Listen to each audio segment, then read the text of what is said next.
I'm here now with David DeLong, who is president of Smart Workforce Strategies. David, so great to see you. It's great to be here, Mabel. So you spend a lot of your time and your expertise working with organizations all across the country. Is that right? Yes, I work with large and small companies and medium-sized mid-sized firms on solutions for critical skill shortages. Okay. My goal is to help leaders figure out how to deal with a changing demographic and technological challenges facing them that are leading to all kinds of we call them skills gaps often, critical skill shortages that are caused by a variety of factors, particularly changing demographics, the aging workforce, changing technologies, and changing values in the workforce in terms of what younger workers want in terms of work-life balance. Okay, well that seems to hit a lot of areas that Connecticut, the state of Connecticut, is grappling with right now, specifically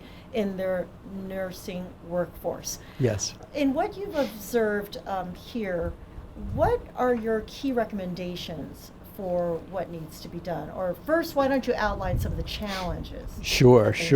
Well, Connecticut is a very interesting state because it has, as you know, an aging workforce and an aging population. So like most states in the US, it has more and more older people who need more and more health care. At the same time, it has an aging healthcare workforce and is losing nurses, particularly doctors, allied health folks, to retirement. So it has this problem of losing experiential knowledge out of the workforce. At the same time, the demands for healthcare are increasing. And then there's a third problem, which is the bottlenecks created by our ability to train young workers, particularly in nursing, because the nursing faculty is older and retiring, and there aren't faculty in the pipeline or incentives, frankly, to become a nurse faculty. So nursing schools actually have to turn away qualified applicants every year that they can't train. So because those they don't have the instructors. They don't have the instructors, the preceptors, or the clinical sites available to train these young nurses. Okay. So what are your recommendations to address some of these issues? Well, in the last few years, I've been working with the U.S. Chamber of Commerce Foundation, which has developed a talent pipeline management academy, a whole process that they use to train regional workforce developers. They might be people who are running nursing associations or hospital associations or chambers or workforce investment boards in how to train, how to bring together multi-employer collaboratives. So what I would recommend that Connecticut do is find a way. We have to solve these problems collaboratively. Individual hospitals or organizations can't solve the workforce challenges facing a state like Connecticut by themselves.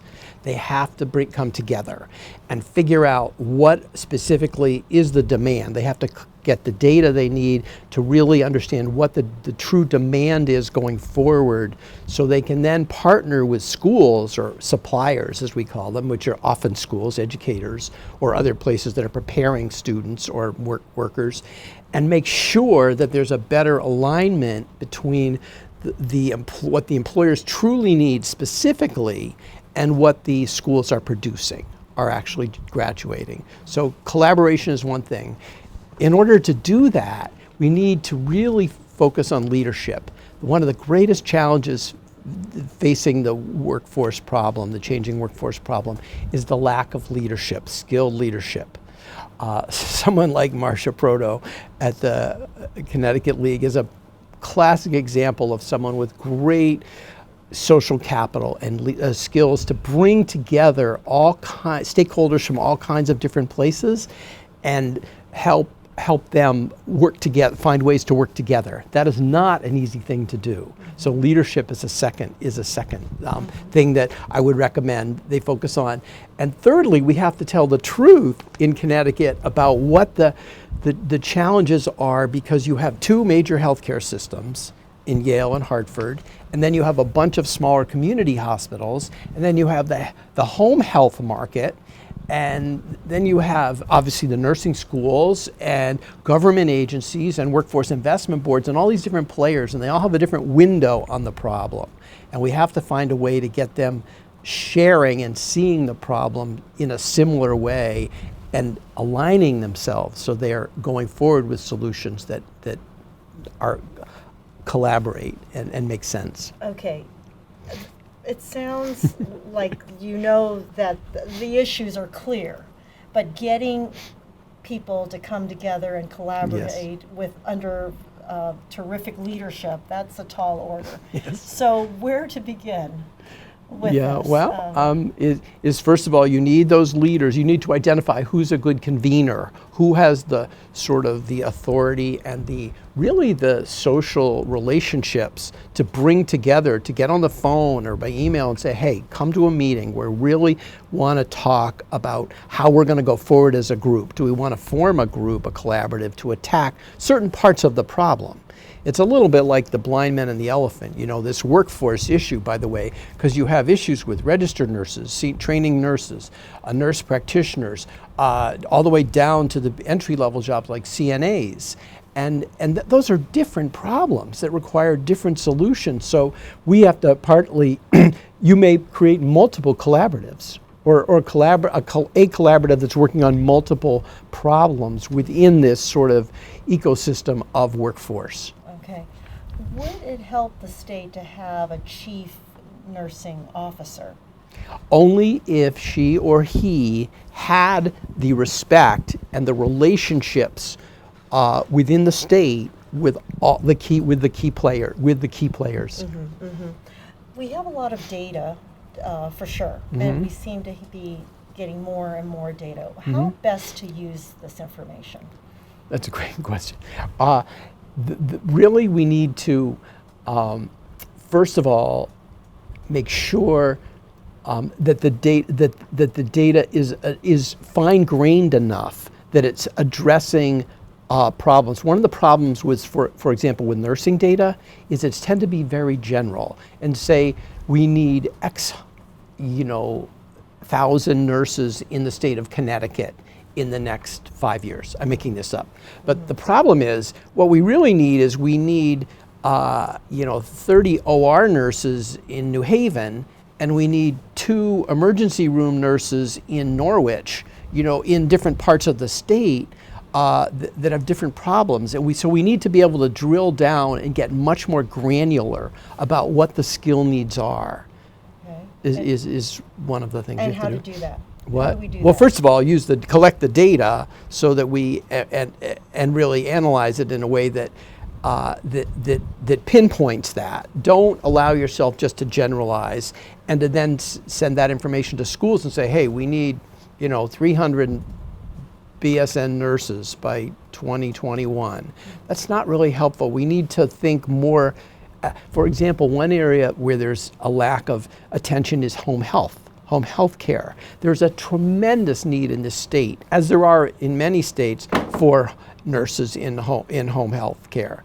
And so, but there are no rotations for that now. There is no training for that. So what can we do to set up a career path, a more logical career path, and make it more compelling to draw young people into that field?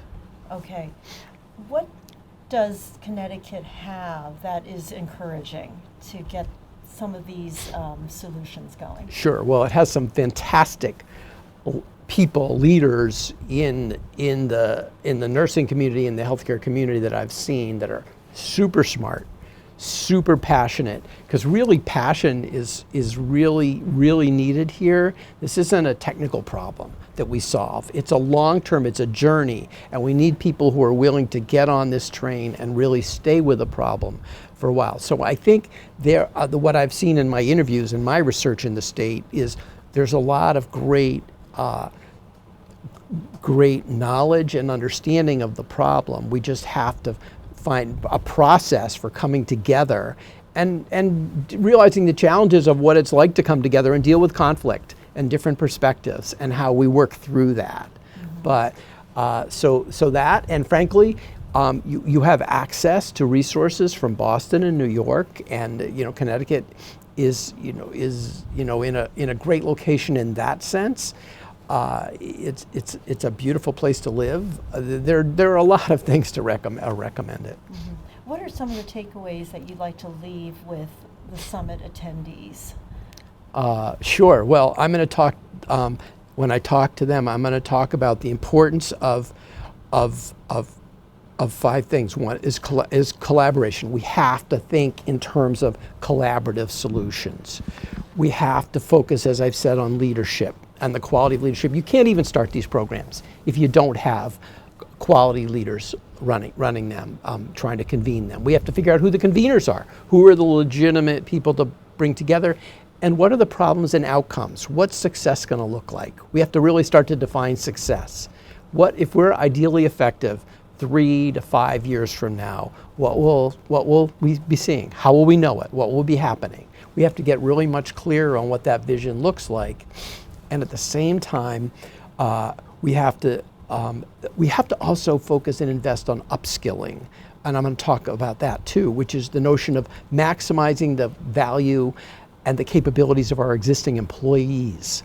How do we train our current employees to get faster, to get more efficient, more effective, so they can move up in the organization and fill these complicated, high-skill roles quicker? Because the talent market is not there. The volume of people that we need, of high-skilled talent, is not there. It doesn't exist out there. We're going to have to find ways to utilize our existing employees to the maximum. Okay. Well, we look forward to hearing from you in a little bit, David, very shortly. Yes. Is there anything that you wanted to add before we let you go to your talk? Sure, no problem. I love this work. I hope you can see the passion that comes through from me, and the things that I love to do are, I'm a researcher and I'm constantly doing case studies. I'm doing a case study in Colorado right now about a complex attempt to implement a complex healthcare strategy there. I'm doing 6 case studies for the U.S. Chamber of Commerce on their career awareness programs around the country, trying to capture all these lessons. I've just finished a case study on specialty nursing in Phoenix, and then I love to go out and communicate, either through keynote speeches, which is what I do most, and workshops, and helping bring groups together and facilitate them. I see all these problems through the concept of leading and managing change, organizational change and societal change. And so you have to understand change dynamics, and that's the way I approach all these problems. And then find ways to help leaders really make progress on this journey, which is going to be with us for the rest of our careers, these notions of solving these workforce problems in this incredibly challenging time. David DeLong, thank you so much for your time. Thank you, Mabel. It was a pleasure. Thanks.